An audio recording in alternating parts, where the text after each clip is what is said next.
वासना का तोड़। राजस्थान के राजघराने की एक अति सुंदर राजकुमारी थी जिसका नाम सोना था। उसके रूप, उसकी नयन नक्श, उसकी चाल ढाल के चर्चे हर ओर होते थे। आसपास से लेकर दूर दराज की रियासतों के राजकुमार रिश्ते भेजा करते थे, किंतु अभी राजकुमारी की आयु को देखते हुए उनकी महारानी माता उनके प्रस्ताव पर विचार नहीं करती थी। इस महल में एक दासी थी जिसका नाम रुकमा था और रुकमा का एक बेटा था बिरजू। एक दिन बिरजू महल देखने की इच्छा से महल में आ गया और गलती से वह रानी के कमरे में प्रवेश कर गया। राजकुमारी सोना ने जब ये देखा कि कोई अनजान व्यक्ति उनके महल की ओर बढ़ रहा है तो वे तुरंत बाहर निकल आईं और गुस्से में चिल्लाते हुए बोली, कौन हो तुम और यहाँ आने का साहस कैसे हुआ? किंतु बिरजू ने कोई जवाब नहीं दिया। उसने राजकुमारी का चेहरा देखा और देखते ही उसकी सुंदरता पर आसक्त हो गया। जब उसने कोई जवाब नहीं दिया तो राजकुमारी सोना जोर से चिल्लाई, कौन है यहाँ और किसने इसे अंदर आने की आज्ञा दी? ये सुनकर उस महल की दासी रुकमा वहां दौड़ कर आई और उसने कहा, ये मेरा बेटा बिरजू है। राजकुमारी जी, बहुत दिनों से इसके मन में महल देखने की इच्छा थी, इसलिए ये यहाँ आ गया। राजकुमारी सोना ने रुकमा को डांटा। अपने बेटे को महल में प्रवेश तो करा दिया, पर इसे ये भी बता देती कि रानीवास की तरफ ये ना आए। जो आज्ञा राजकुमारी जी, आज्ञा के बाद ये इस तरफ प्रवेश नहीं करेगा। और रुकमा अपने बेटे बिरजू का हाथ पकड़कर वहां से ले गई। लेकिन बिरजू बार बार पलटकर राजकुमारी सोना के सुंदर चेहरे को निहारता रहा। बिरजू एक आवारा लड़का था जिसे प्रेम शब्द का अर्थ भी नहीं मालूम था। वो सिर्फ वासना जानता था। वह एक आकर्षक नौजवान था और घर पर या अपने काम पर कम और वैश्यालय में अधिक दिखाई देता था। जब से उसने राजकुमारी सोना को देखा तब से वह रात भर बेचैन रहने लगा। उसने काम पर जाना बंद कर दिया, यहाँ तक कि उसने वैश्यालय की ओर भी जाना बंद कर दिया। आखिरकार उसे यूं बेचैन देख उसकी माँ रुकमा ने उससे प्रश्न किया, क्या बात है बिरजू, आजकल तो कुछ खोया खोया सा रहता है। तेरे चेहरे पर वो खुशी, वो चमक नहीं दिखाई देती जो पहले थी। बिरजू ने कहा, माँ मुझे प्रेम हो गया है। बेटे की इन बातों को माँ ने बिल्कुल भी गंभीरता से नहीं लिया और छिटकते हुए बोली, ये फालतू की हंसी ठिठोली अपनी माँ से मत कर। तुझे तो हर दूसरे दिन किसी नई से प्रेम हो जाता है। अब पता नहीं कौन सी वैश्या के साथ तुझे प्रेम हो गया है। खबरदार जो घर के अंदर किसी वैश्या को ब्याह कर लाया तो। बिरजू बोला, नहीं, मुझे किसी वैश्या से नहीं बल्कि मुझे राजकुमारी सोना से प्रेम हो गया है। ये सुनकर रुकमा ने तो मानो अपना सर ही पीट लिया। अरे बेवकूफ, आज के बाद ऐसी फालतू की बात अपने मुंह पर ले मत आना। कहाँ राजा भोज, कहाँ गंगू तेली। अगर किसी ने सुन लिया तो सुनते भर से ही फांसी लगा देंगे, समझा? किंतु बिरजू भी कहाँ मानने वाला था। उसने अपनी माँ से स्पष्ट कह दिया कि अगर राजकुमारी सोना से उसका ब्याह नहीं हुआ तो जिंदगी में कभी ब्याह नहीं करेगा और अपनी पूरी जिंदगी इन्हीं वैश्याओं के कोठे पर बिता देगा। और रुकमा भी मजबूर हो गई। वो रोज महारानी के दरबार में जाकर उनकी सेवा करती। वह उनसे बिरजू के साथ राजकुमारी सोना के ब्याह की बात तो करना चाहती थी, पर हिम्मत नहीं जुटा पाती। कुछ दिन तक ऐसे ही चलता रहा। फिर एक दिन महारानी ने पूछ ही लिया, क्या बात है रुकमा, कोई ऐसी बात है जो तुम मुझसे कहना चाह रही हो पर कह नहीं पा रही हो? कुछ दिनों से मैं देख रही हूँ कि तुम कुछ कहना चाहती हो। क्या है, मुझे बताओ। दासी रुकमा ने डरते डरते महारानी को राजकुमारी सोना के प्रति बिरजू की आसक्ति और उसकी जिद के बारे में सब कुछ बता दिया। महारानी ने सारी बात बड़े ध्यान से सुनी और कहा, ठीक है, कल सुबह अपने बेटे को लेकर मेरे पास आ जाना। राजकुमारी से विवाह करने की एक योग्यता होती है, यदि उसमें वो योग्यता हुई तो मैं उसका विवाह अपनी बेटी से करा दूंगी। जा, कल लेकर आ। रुकमा बहुत खुश हुई। उसे सपने में भी ऐसी आशा न थी कि महारानी इतनी आसानी से मान जाएंगी। वो खुशी खुशी अपने बेटे के पास गई और अगले दिन उसे सज धज कर अच्छे कपड़े पहनकर महारानी के सामने पेश होने को कह गई। अगले दिन तय समय पर बिरजू महल की महारानी के सामने प्रस्तुत था। महारानी ने बिरजू से उसका हाल चाल पूछने के बाद पूछा, कहो बिरजू, क्या चाहते हो?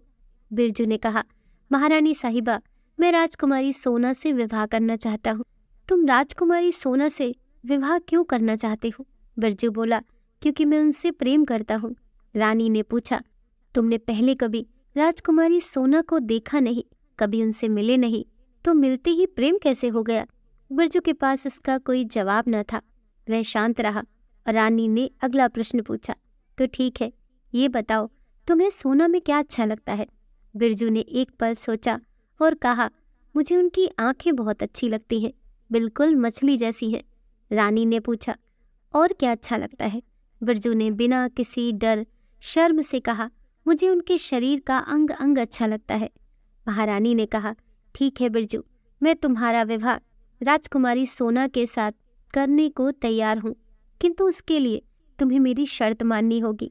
बिरजू ने कहा, ठीक है, बताइए क्या शर्त है? रानी बोली, तुम्हें 1 साल तक इसी महल के कमरे में रहना होगा, बाहर जाने की कोई आज्ञा नहीं होगी। बिरजू ने चौंकते हुए पूछा, तो क्या उसके बाद आप मेरा विवाह सोना से कर देंगी? रानी मुस्कुराते हुए बोली, हाँ बिल्कुल, लेकिन उस 1 साल में तुम्हें उन्हीं लोगों से मिलना होगा जिससे तुम्हें मिलने को हम कहेंगे। तुम्हें वही पढ़ना होगा, वही सुनना होगा जो तुम्हें हम कहेंगे। तुम्हें वही भोजन करना होगा जो तुम्हें हम खाने को देंगे। बिरजू सोच में पड़ गया। तो महारानी ने मुस्कुराते हुए कहा, घबराओ मत बिरजू, बहुत अच्छा भोजन देंगे। बिरजू ने सारी शर्तें मान ली और उसके बाद 1 साल के लिए बिरजू को उस कमरे में बंद कर दिया गया जहाँ ऐशो आराम के सभी साधन मौजूद थे, किंतु उसकी दिनचर्या वैसी ही रही जैसी महारानी ने तय की। आखिरकार 1 वर्ष के बाद महारानी बिरजू को अपने सामने पेश करने का आदेश दिया। बिरजू महारानी के सामने आया और महारानी ने उससे कहा, तुम मेरी परीक्षा में उत्तीर्ण हुए बिरजू, तो बताओ बिरजू, कब विवाह करोगे? बिरजू बोला, विवाह किससे? रानी बोली, मेरी पुत्री सोना से, जिससे तुम प्रेम करते हो। बिरजू बोला, सोना, वो तो सिर्फ एक देह है। रानी बोली, इस देह से तो तुम प्रेम करते थे। बिरजू ने उत्तर दिया, मेरी देह वासना अब समाप्त हो चुकी है। महारानी ने पूछा, ये देह वासना क्या होती है?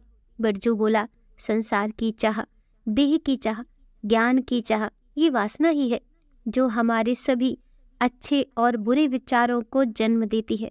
पहले मैं देह वासना से ग्रस्त था, इसलिए शरीर की सुंदरता को ही देखता था। सुंदर आंखें, सुंदर होठ, अंगों का सौंदर्य ही मेरे लिए सत्य था। देह वासना से ग्रस्त व्यक्ति संसार के विषयों को ही देखता है, परंतु अब मैंने शरीर का महत्व जाना है। अब मैंने जाना है कि शरीर आत्मा नहीं बल्कि आत्मा तक पहुंचने का वाहन है। हमें इस वाहन की देखभाल तो करनी चाहिए, पर इसके लिए जुनून और बेचैनी बिल्कुल ठीक नहीं। मैं सिर्फ राजकुमारी की देह की सुंदरता के लिए ही बेचैन था। देह वासना से ग्रस्त व्यक्ति संसार की मंसलता को ही देख सकता है, लेकिन सच ये है कि हम सिर्फ एक शरीर नहीं है। फिलहाल मैं राजकुमारी सोना से विवाह तब तक नहीं करूंगा जब तक मन, बुद्धि और ज्ञान के स्तर पर हम एक ना हो जाए, क्योंकि विवाह शर्तों पर जीऊंगा। आज से मैं अपने आप को लोक वासना से मुक्त करता हूँ। इतने में रुक्मा बोल पड़ी, तो क्या जीवन भर किताबें ही पढ़ता रहेगा? बिरजू बोला, माँ, सिर्फ किताबें पढ़ने से ही सत्य का अनुभव नहीं होता। बिना अनुभव के शास्त्रों का ज्ञान भी शास्त्र वासना है। रुक्मा ने पूछा, तू कहना क्या चाहता है, करना क्या चाहता है? बिरजू बड़ी शांत स्वभाव से बोला, धर्म का पालन। सिर्फ धर्म के पालन से ही अर्थ, काम और मोक्ष की प्राप्ति होती है। बेटे के मुंह से ऐसी बातें सुनकर माँ रुक्मा ने अपना सिर धुन लिया। वो समझ गई कि लड़का हाथ से गया, अब वो कहीं साधु न बन जाए। वो दौड़ी दौड़ी महारानी के पास गई और बोली, महारानी, आपने बंद कमरे में 1 साल तक मेरे बेटे को ऐसा क्या पाठ पढ़ाया जो ऐसी बहकी बहकी बातें कर रहा है? तब महारानी ने बताया कि शर्त के अनुसार मैंने उसे भोजन के रूप में सिर्फ शाकाहारी सात्विक भोजन दिया, पढ़ने के लिए भगवत गीता दी और रोज हमारे कुलगुरु उसके पास जाते और गीता का एक श्लोक उसके सामने पढ़ते और व्याख्या करते, बस इससे अधिक कुछ नहीं। अपनी माँ के पीछे पीछे बिरजू भी वहाँ पहुँचता है और महारानी के बुलावे पर कुलगुरु भी वहां आ पहुंचते हैं। महारानी कुलगुरु से पूछती है, तो बताइए कुलगुरु, क्या सिखा दिया आपने बिरजू को पिछले 1 साल में? कुलगुरु मुस्कुराकर बोले, इसका उत्तर बिरजू ही दे तो ज्यादा बेहतर होगा। कुलगुरु की आज्ञा पाकर बिरजू ने बताया, हर व्यक्ति में अच्छी और बुरी वासनाएं होती हैं। बुरी वासना बंधन का कारण होती है, वह आपराधिक और विध्वंसक व्यक्ति को जन्म देती है। इसे श्रीमद् भागवत गीता में आसुरी संपत्ति कहा गया है। अच्छी वासनाएं मनुष्य को बंधन से मुक्त करती हैं। वे सकारात्मक और रचनात्मक वृत्ति को जन्म देती हैं। इसे गीता में देवी संपत्ति भी कहा गया है। अच्छी संगत, सात्विक भोजन, सत्संग और ज्ञानवर्धक किताबें हमें नकारात्मक वासनाओं के जाल से निकालकर पापी और अपराधी बनने से बचकर मुक्ति की ओर ले जाती हैं। ऐसा कहकर बिरजू ने अपने गुरु के चरण स्पर्श किए। दोस्तों, हमारे जीवन में भी पाप और अपराध की अधिकता इसलिए हो गई है क्योंकि हम उन चीज़ों से दूर हो गए हैं जो हमारे लिए एक आध्यात्मिक जीवन जीने के लिए ज़रूरी है। दोस्तों, कहानी पसंद आई हो तो वीडियो को लाइक कीजिए, चैनल को सब्सक्राइब कीजिए। मिलते हैं नेक्स्ट वीडियो के साथ।